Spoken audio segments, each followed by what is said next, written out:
Hey, what's up guys, DRC3 here, back with another My Hero Ultra Impact video, and today we are going to be looking at the character tier list that Hydros has made over here on his website, and we're going to be evaluating if they are 100% correct or not.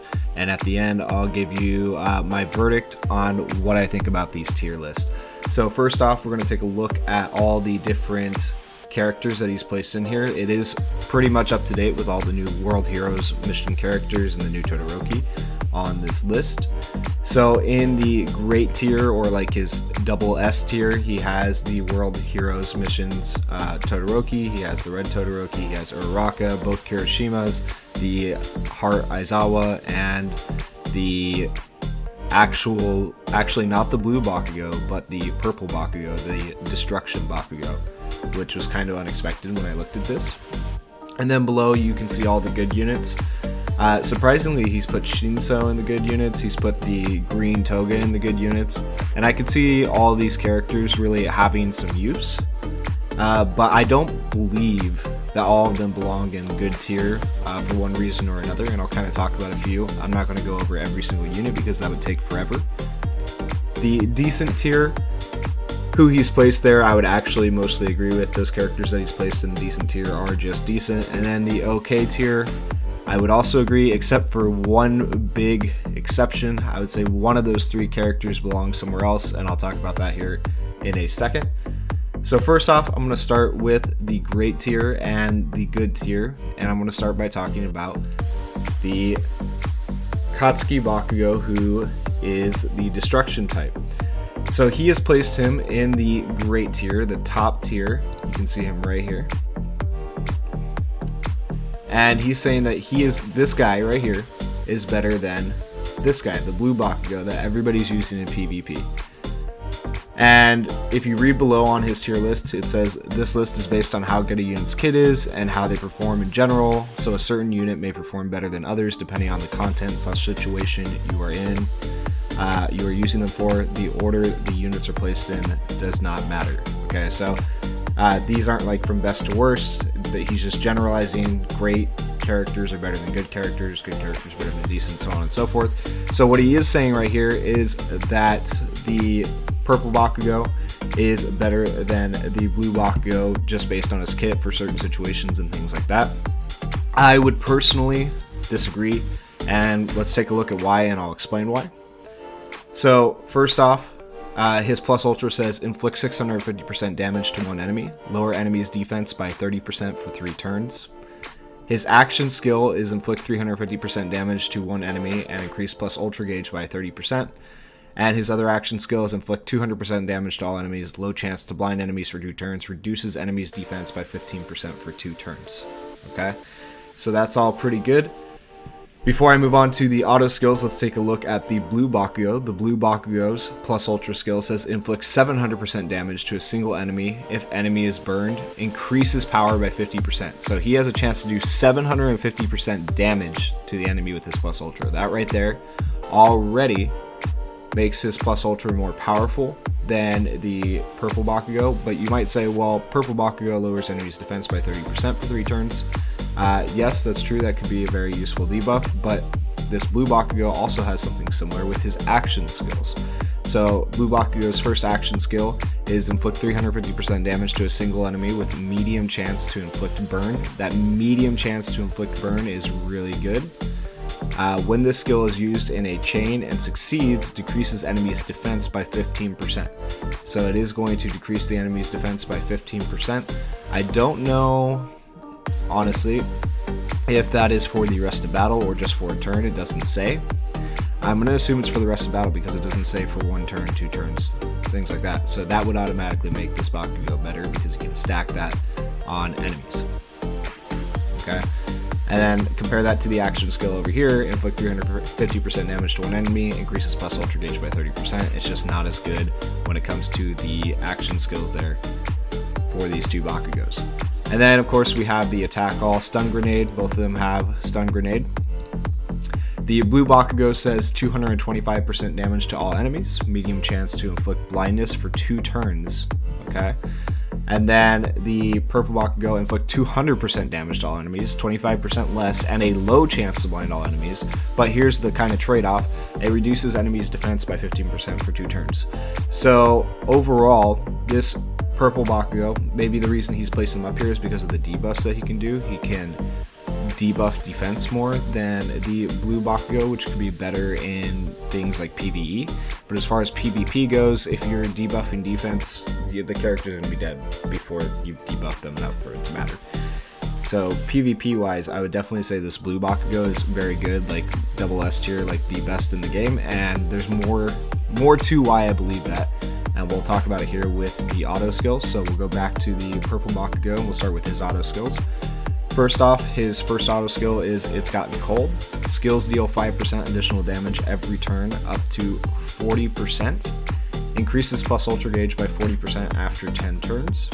His second auto skill is Victory is True Strength. At the start of each wave, deal heavy damage for 3 attacks when HP is 50% more, or increases speed by 30%.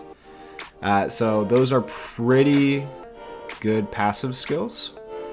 They are going to allow him to deal more damage to his opponents and increase his plus ultra gauge. However, I would say the auto skills for this blue Bakugo are infinitely better. So his first auto skill is King Explosion Murder.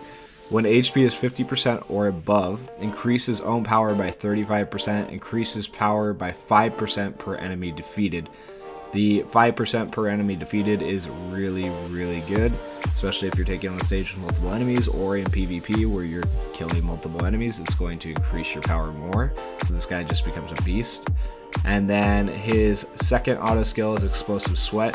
When HP is 50% or above, increases own speed by 25%, increases power by 3% every turn, up to 30%. So he's going to infinitely increase his power as well. So this blue Bakugo, basically what I'm getting at here with the comparing the two auto skills between the blue one and the purple one, the blue one's power is going to be over time infinitely higher than the purple Bakugo.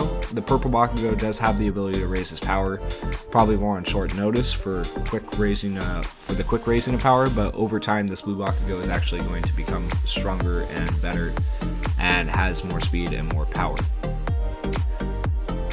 Overall, I would probably, if we were looking at Hydros's tier list here, I would keep the purple Bakugo where he is. I'm not saying we need to move him down, but I would move this blue Bakugo up to the great tier as well because they are both very good. I've seen people in Ultra Arena actually run both of these Bakugos together, and they work pretty well together. And I am in the Legend tier for Ultra Arena, so people are still running these two Bakugos together in Legend tier. That's how good they are. So I'd agree that purple Bakugo should stay where he is, but blue Bakugo should probably go up into the great tier as well. And I have been referring a lot to PvP, but as far as PvE goes, this blue Bakugo is also going to be a great tier unit because of how much damage he does. He will absolutely melt people. For example, this blue Bakugo can be used to wipe out the USJ level 5 against Endeavor. He is really, really good. Endeavor is the flame stage. So keep that in mind. Alright, moving on to the next character in this list, we are going to be taking a look at the Togas. Okay, both Togas have been placed in the good bracket. Now, one of them should not be here, and we'll go over that. So first, we're going to start with the blue Toga. Blue Toga has a plus ultra skill that says inflict 600% damage to one enemy. High chance to make enemy bleed for 3 turns. That high chance is very good. Her action skills. Her first one is I'll stab you, inflict 350% damage to one enemy.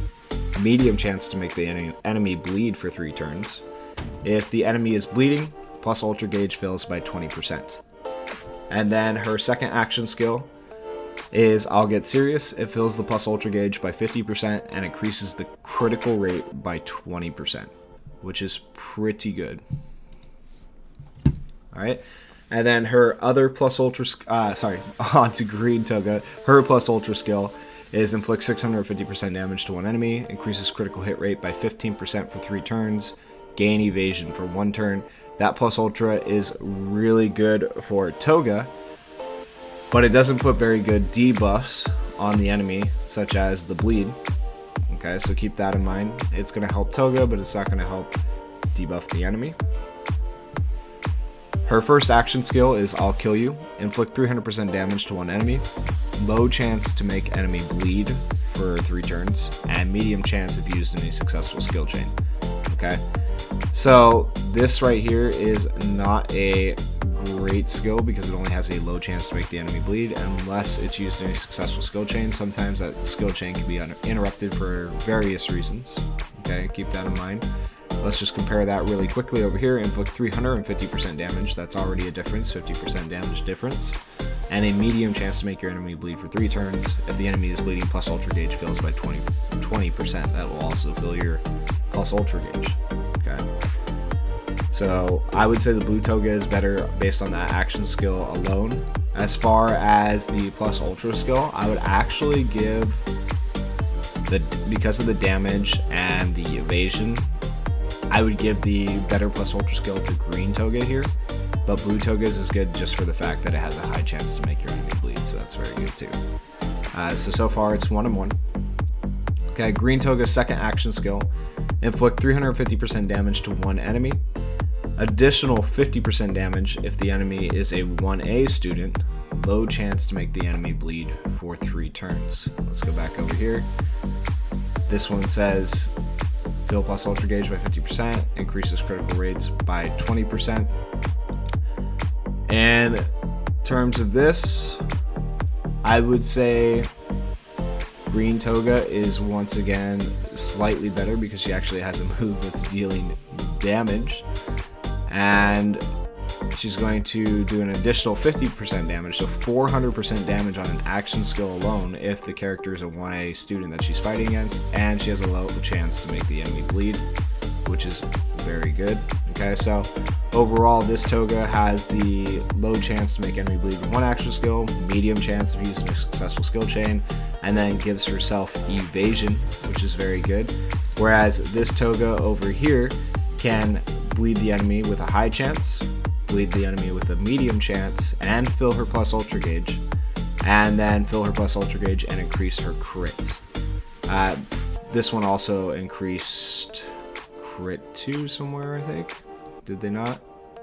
Yes, with their plus ultra they increased crit for 3 turns. Okay, so both of them do pretty much the same thing, just with different skills in different places. However, I would say so far the green Toga is winning. She is slightly better. I would give her the advantage on her plus ultra skill and her second action skill, whereas I would probably give this Toga the advantage on her first action skill. So now let's take a look at the auto skills. So blue Toga's auto skill, first one, fill plus ultra gauge by 30% at the start of battle. At the start of each wave, skills deal an additional 50% damage. Okay, that's a really good auto skill. So you can see this Toga seems to be all about building up her plus ultra gauge. That's 3 things now that talk about filling up her plus ultra gauge. Plus, if you add a UR memory on that builds up her plus ultra gauge or SR memory, she's going to be getting her plus ultra very, very quickly and having a high chance to bleed the opponent for 3 turns, which is very good. And so basically, if you build this character around her plus ultra, she is going to be bleeding the enemy quite a bit. Okay, let's look over here. The green Toga's first auto skill is if you don't like it, kill it. When HP is 50% or less, increases skill damage by 20%, increases speed by 30% when evasion is active. Okay, so this green Toga would actually pair better with like an Uraraka who can create dodge for the entire team. Otherwise, she is only going to gain evasion for 1 turn based on her plus ultra. So it won't activate this full auto skill every time. It'll only activate right after you've used your plus ultra, so her speed is not always going to be up by 30%, which is not great. However, she is going to be increasing skill damage by 20%, which is okay. Alright, so let's go back here and look at the final auto skill for blue Toga. When HP is 50% or less, gain high field for 3 turns. Skills deal an additional 50% damage. Okay, and we'll look over here. If there's a 1A unit on the team, increase skill damage by 40%. When HP is 50% or more, increase attack damage by 20%. So overall, this Toga is getting an increase in skill damage by 20%. She's getting an increase by 40%, and then attack by 20%. She is getting a lot more of an increase than Blue Toga.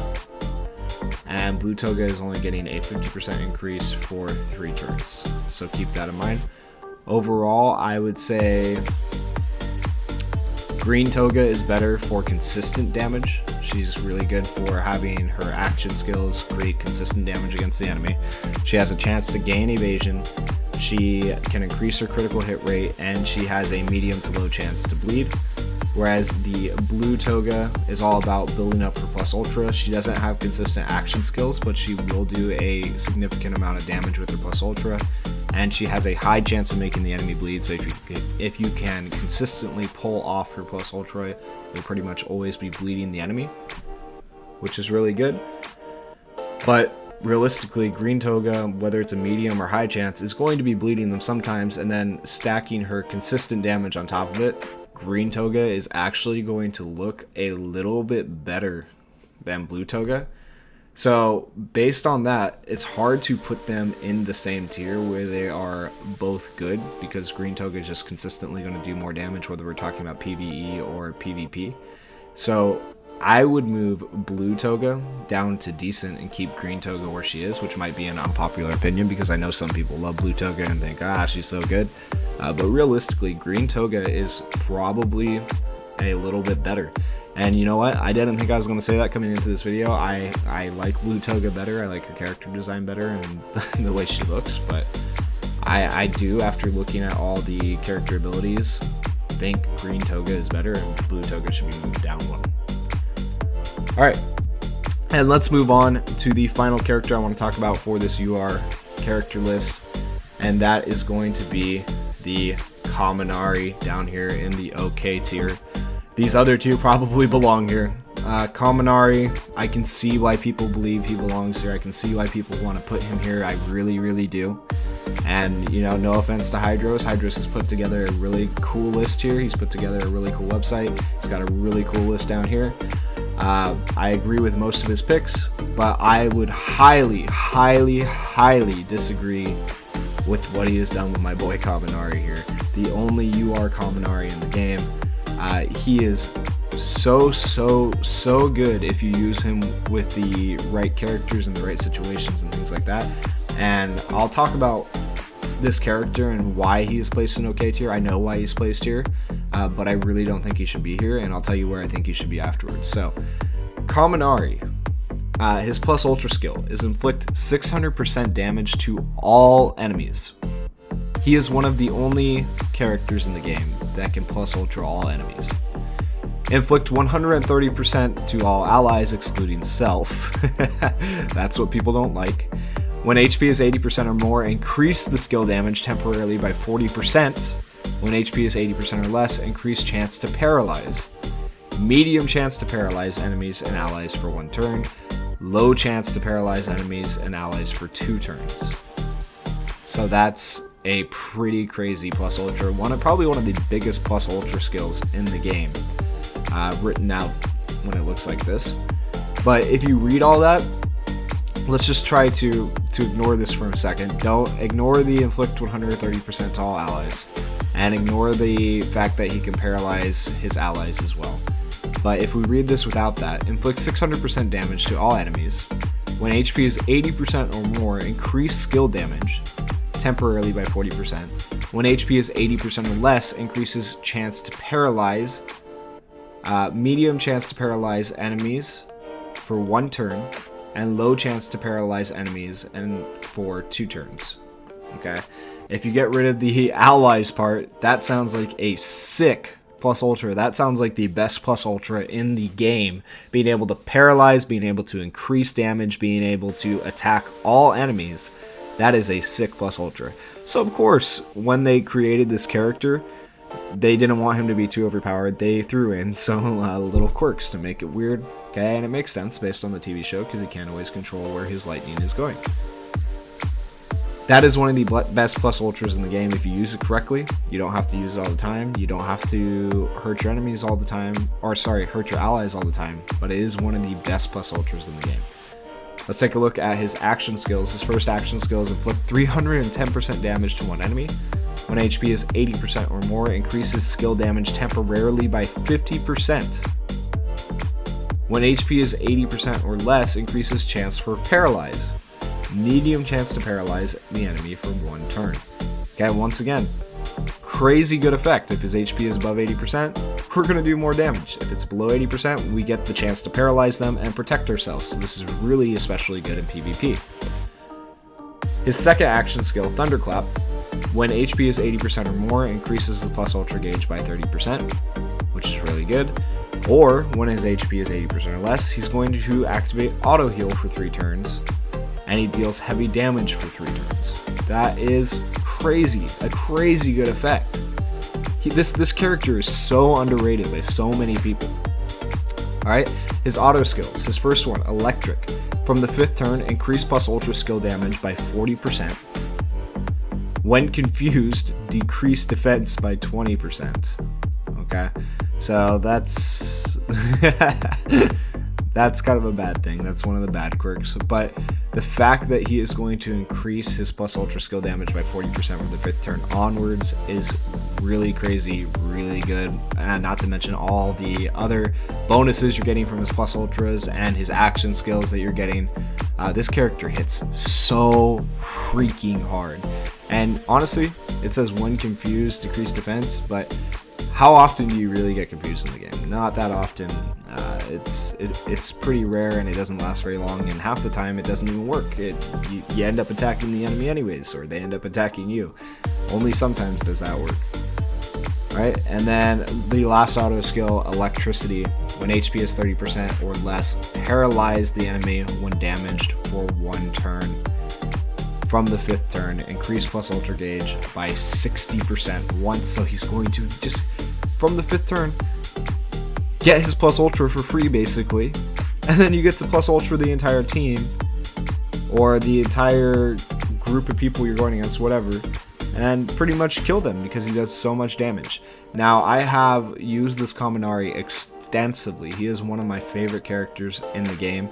I use him in PvP, Ultra Arena, and like I mentioned before, I am in Legend, and I still currently have this Kaminari on my team in the Legend rank using him. Even though the Ultra Arena is now officially closed, that is what I used all the way up to Legend ranked. I used him in. I did use him as a sub, but I liked using him as a sub because I put a memory on him that when he came in, he just got to plus ultra right away as soon as he came in, and it would basically sure up the win for me even if I was about to lose. So this Kaminari is crazy good just for his plus ultra alone, and then he's increasing all his skill impacts and damage and stuff like that. This guy is just absolutely insane. And so for them to place him down in the okay tier just because he has some weird little quirks where he hurts his teammates or he decreases his own defense. It sounds bad when I say it out loud, but really it's not that bad. He only hurts his teammates for 130%. So basically, if I'm doing 600% damage to all enemies, I have this Kaminari doing anywhere between 20 to 40,000 damage to each enemy individually, whereas he's doing about 6,000, 5,000 to 6,000 to my allies. Okay? I'll take that trade-off. I will take that trade-off, especially if you have this character on a team with Najire, or you have him on a team with the new World Hero Todoroki who reduces damage, or Uraraka, or the Yaoyorozu who can heal. Any character who can heal along with this Kaminari is going to be really good. You're going to have a really good team. It's going to be hard to beat. This Kaminari is very good if you use him the right way. So to place him in okay tier, I don't know I would say that's very wrong. I don't think I put him in great tier either. Because of his quirks, he's not the best character. He's not as good as the Kiroshimas, who are just ridiculous, or the Aizawa, who's absolutely ridiculous. I would probably move him up to good tier, because he definitely belongs in good tier just for his plus ultra and the fact that he can create so much damage, and the fact that he can heal. He can just do so much. This character is crazy. I wouldn't put him in decent, because if you look at some of these decent characters are just characters that kind of are there but don't really do much. They're glass cannons, but this guy has the ability to heal. He has the ability to hit the whole team. He has the ability to paralyze. He has a lot of things going on that make him a good tier unit. So I would definitely not sleep on this character. He's really good if you ever get the chance to get him. And then my last concern, I'm not actually going to pull up a page for this because she is brand new. Most people know about her, is Najire. Najire has been placed in the good tier, while Uraraka is up here in the great tier. At the very least, put Najire up on the great tier. Najire belongs with Uraraka. I understand Uraraka creates dodge, but Najire is one of the first characters in the game to have passive auto heal where she doesn't have to do anything, and she heals the whole team with that passive auto heal. Put her up in the great tier. As of right now, she is probably the best support in the game. I would say even better than Uraraka, or at least on par with Uraraka. Yaoyorozu belongs here. She's not as good as them, but these two, I would say they at least belong in great tier. So that is the video, guys. Let me know what you think. Do you agree with my opinions on Hydros' UR character tier list? Or do you think he has it right? Do you think all the characters belong where they belong? Do you think any other characters should be moved around? I just kind of picked and chose a few characters. Those are the ones that really stood out to me, that I think they just don't belong where they have been placed. If you guys would like to see me go over his SR character tier list, which is right here below, leave me a comment, leave me a like, subscribe, and thank you for watching. Peace.